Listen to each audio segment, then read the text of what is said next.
रत्नागिरी जिल्ह्यातील राजापूर तालुक्यातील रायपाटण येथे आज बुधवारी सकाळी एक भीषण अपघात घडला।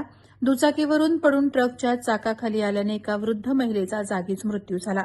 राजापूर तालुक्यातील रायपाटण टक्केवाडी येथे बुधवारी 24 डिसेंबर रोजी सकाळी 10 वाजण्याच्या सुमारास हा अपघात घडला। शिवणे बुद्रुक येथील रहिवासी असलेल्या 75 वर्षीय पार्वती तानू तरळ यांचा या भीषण अपघातात जागीच दुर्दैवी मृत्यू झाला।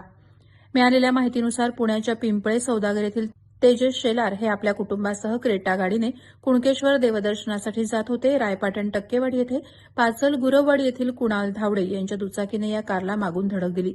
ही धडक इतकी अनपेक्षित होती की दुचाकीवर मागे बसलेल्या पार्वती तरळ या रस्त्यावर फेकल्या गेल्या।